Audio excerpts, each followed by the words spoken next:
ఆ 5 నెలల్లో ఒక్క ప్రశ్న వేసిండా? మన నిరుద్యోగుల గురించి, విద్యావంతుల గురించి, ఉద్యోగస్తుల గురించి, రైతుల గురించి, రైతు కూలీల గురించి, కార్మికుల గురించి ఒక్క ప్రశ్న వేసిండా? ఈ సింగరేణి కార్మికుల గురించి ఒక్క ప్రశ్న వేసిండా? కాబట్టి ప్రభుత్వాన్ని ప్రశ్నించేటోళ్ళుగా ఉన్నా లేకపోతే ప్రభుత్వాన్ని ప్రశంసించేటోళ్ళుగా ఉన్నా తేల్చుకోవాల్సిందిగా ఈ సందర్భంగా కోరుతున్నాం. ప్రభుత్వాన్ని ప్రశ్నించేటోళ్ళుగా ఉన్నా లేదా ప్రభుత్వంలో ఉన్నటువంటి కొంతమంది పెద్దలకు తొత్తులుగా మారినటువంటి వాళ్ళుగా ఉన్నా ఒకసారి తేల్చుకోవాల్సిందిగా కోరుతూ ఉన్నాను.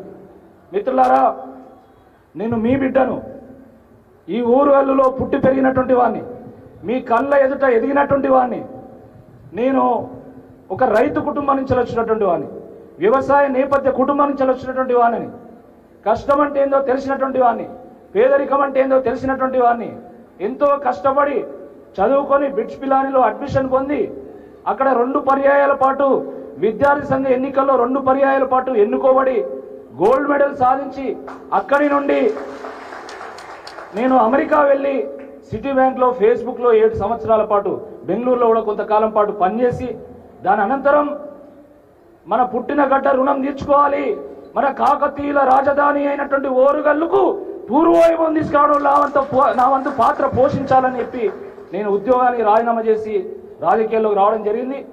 నాడు నేను బీజేపీలో ఉన్నా, నేడు బీఆర్ఎస్లో ఉన్నా కూడా ప్రజల కోణంలో పనిచేశాను, ప్రజల్ని కేంద్రీకృతం చేసుకొని పనిచేశాను, ప్రజాసేవలో ఉన్నాను, ప్రజల కోసం ప్రశ్నించిన, ప్రజల కోసం గొంతెత్తి పోరాటం చేసిన తప్ప ఎక్కడ కూడా వేరే పని చేయలే.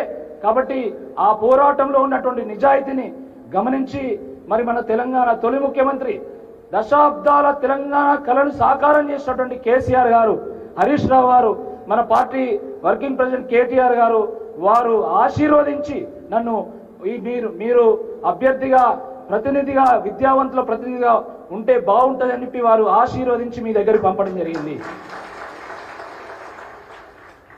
నేను మీ బిడ్డను. ఈరోజు వారు ఇచ్చినటువంటి అవకాశము ఇది నాకు ఇచ్చినటువంటి అవకాశంగా నేను భావిస్తలేను, మన ఓరుగల్లుకు, మన వరంగల్కు ఇచ్చినటువంటి అవకాశంగా నేను భావిస్తా ఉన్నాను. నేను గెలిస్తే మన వరంగల్ గెలిచినట్టు, నేను గెలిస్తే విద్యావంతులు గెలిచినట్టు, నేను గెలిస్తే యువకులు గెలిచినట్టు, నేను గెలిస్తే మంచి చేయాలని రాజకీయాలకు వచ్చినటువంటి వాళ్ళు గెలిచినట్టుగా భావించాలి. ఎందుకంటే చాలా సందర్భాల్లో యువత రాజకీయాలకు రావాలి, విద్యావంతులు రాజకీయాలకు రావాలి, మంచి వాళ్ళు రాజకీయాలకు రావాలంటారు, కానీ వచ్చినప్పుడు ఎవరు కూడా అవకాశాలు ఇయ్యరు. కానీ నిజంగా ఈ రాష్ట్రంలో యువకులకు అవకాశాలు ఇచ్చేటువంటి పార్టీ కేవలం బీఆర్ఎస్ పార్టీయే. కాబట్టి దాన్ని ఒక గొప్ప అవకాశంగా మనం తీసుకోవాలి.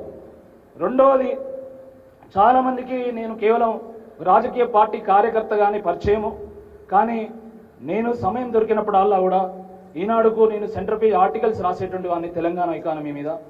దాన్ని చూసినటువంటి ఆర్సీ రెడ్డి ఇన్స్టిట్యూట్ వాళ్ళు, ప్రెస్టీజియస్ ఐఏఎస్ కోచింగ్ సెంటర్ వాళ్ళు పిలిచి ఈ తెలంగాణ ఎకానమీ, ఇండియన్ ఎకానమీ మీద గెస్ట్ లెక్చర్స్ ఇవ్వమని అంటే చాలా కాలం పాటు నాకు సమయం దొరికినప్పుడల్లా కూడా నేను ఆర్సీ రెడ్డి ఇన్స్టిట్యూట్లో గెస్ట్ లెక్చర్స్ కూడా ఇచ్చేటువంటి వాడిని. దాని తర్వాత తెలంగాణ వచ్చిన తర్వాత, టీఎస్పీఎస్సీ ఏర్పడ్డ తర్వాత మొట్టమొదటిసారి తెలంగాణ ఎకానమీ మీద మొట్టమొదటి ఇంగ్లీష్ బుక్ను ప్రచురించింది నేనే, ఇంగ్లీష్ బుక్ను రాసింది నేనే. దాని చాలా ప్రాచుర్యం పొందినటువంటి పుస్తకము. దాని నుండి గ్రూప్ ఎగ్జామినేషన్స్లో కూడా చాలా ప్రశ్నలు వచ్చినాయి. దాని తర్వాత నేను వరంగల్లో పోటీ చేద్దామని వరంగల్లో తిరిగినా కాబట్టి నాకు మళ్ళీ దాన్ని అప్డేట్ చేసేటువంటి అవకాశం దొరకలేదు. దాంతోపాటు ఇండియన్ ఎకానమీలో 4 పుస్తకాలు నేను రాశాను. నేను ఎందుకు చెప్తున్నా అంటే చాలామంది నిరుద్యోగ యువత కూడా దీంట్లో ఓట్లు వేస్తారు కాబట్టి ఆ బ్యాక్గ్రౌండ్ కూడా వాళ్ళకి తెలుసుకుంటే కొంత ఉపయోగపడుతుంది అనేటువంటి ఉద్దేశంతో నేను వారికి చెప్తున్నాను. కాబట్టి మిత్రులారా, ఈ జరగబోయేటువంటి 27వ తేదీన జరగబోయేటువంటి ఎన్నికలో 3వ నెంబర్ పక్కన నా పేరు ఉంటుంది, ఏనుగుల రాకేష్ రెడ్డి అని. దాని పక్కన 1 అనేటువంటి సంఖ్య వేసి నన్ను ఆశీర్వదించాల్సిందిగా మీ అందరినీ కూడా నేను విజ్ఞప్తి చేస్తున్నా. ఒకవేళ ఎమ్మెల్సీగా నన్ను గెలిపిస్తే నేను నా టెన్యూర్ ఉన్నంత కాలం ₹1 కూడా జీతం తీసుకోకుండా, ఒక్క అలవెన్స్ కూడా తీసుకోకుండా నాకు వచ్చేటువంటి మొత్తం గౌరవ వేతనాన్ని ప్రతి రూపాయిని కూడా నిరుద్యోగ విద్యార్థి సంక్షేమ నిధికి అందిస్తా. ఎందుకంటే చాలా మంది పాపం గ్రంథాలయాల్లో ఉంటూ, కోచింగ్ సెంటర్లో ఉంటూ వాళ్ళు కనీసం హాస్టల్ ఫీజులు, కనీసము పుస్తకాలు కూడా కొనుక్కోలేనటువంటి వాళ్ళు చాలా మంది పేదలు ఉన్నారు. వాళ్ళు కనీసం ఈ రకంగా నేను ఉపయోగపడతా అని చెప్పి ఈ సందర్భంగా తెలియజేస్తాను.